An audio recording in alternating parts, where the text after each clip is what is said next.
What's going on, guys? Welcome, Rabid here. And over the past, since pretty much March here, we have seen that Bitcoin has been looking pretty strong. And in the past, month or so, we've been running into pretty much bull run size when it does come to Bitcoin. So we are in November of 2024.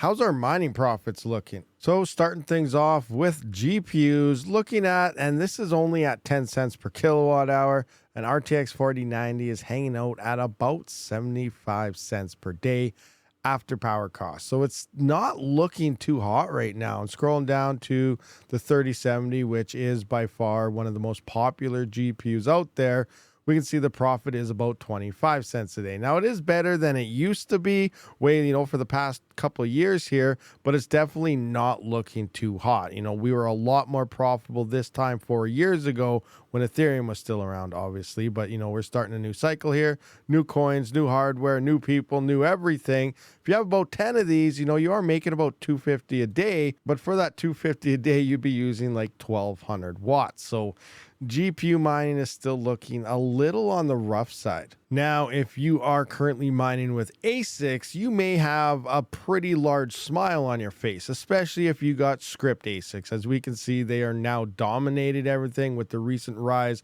of Litecoin as well as Dogecoin. They're making some decent profits here. I don't think the 17 gigahash really exists. I haven't seen it anywhere yet, but at least for the 16 gigahash, you can see about $51 a day.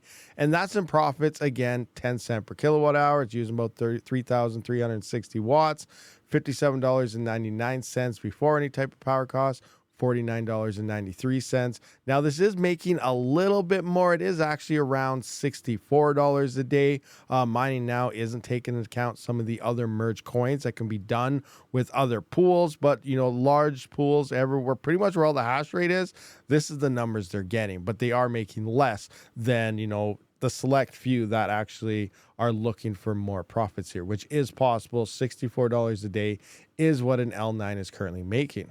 Now, here's a miner that I kind of want to compare to the GPUs. As we know, this has actually got a lot of trash talk lately and stuff. And, mind you, we don't know what's going to happen with the lithium. The price is down a lot. So really, the only direction it can go is up.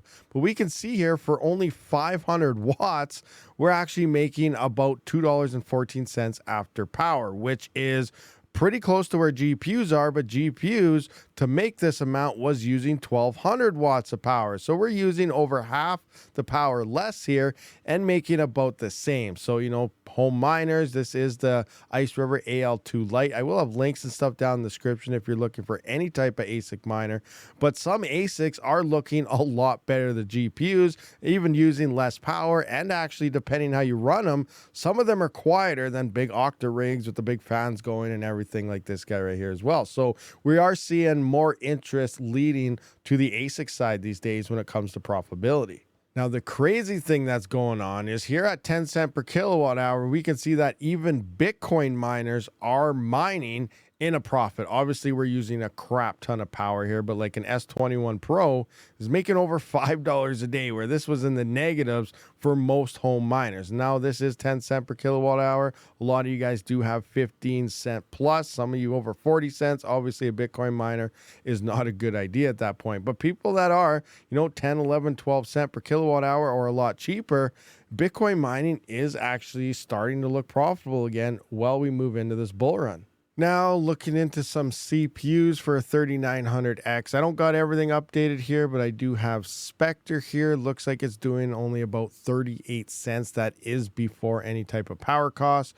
We do have Zephyr I updated. It's only about 27 cents. And I also have Dero here, which is looking around 33 cents. So nothing major on CPUs right now. I haven't really looked in to see if there's any new coins or anything out there. I'll update these hash rates now and look at a 7950X. All right, and for a 7950X, it looks like Dero is sitting around 61 cents here before power costs. Zephyr is hanging out at about 46 cents here.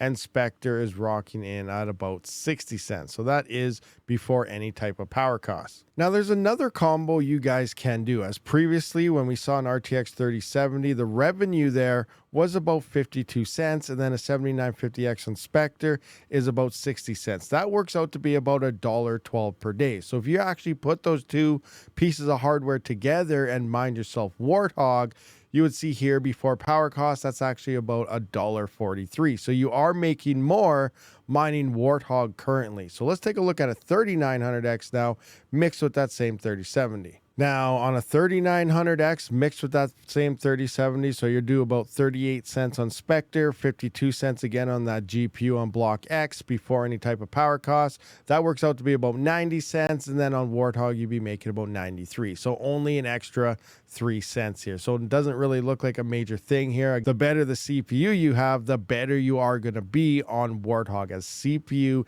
heavily matters on your Warthog hash rate here. But you know, so that might be some. If you have 7000 series 7950Xs, 16 cores or something, maybe pair that up with a GPU and start mining yourself some Warthog, because that seems to be the most profitable way to mine with consumer grade hardware right now. And of course, leading the charge so far is in fact ASIC miners. A lot of you guys people don't want to hear that, but some of you guys don't really care. Personally, myself, I do not care what I mine crypto with as long as I am profitable. And right now, the most profit is in ASIC miners. So thank you for watching this video, guys. That about wraps this up. I'll see you on the next one. Rabid out.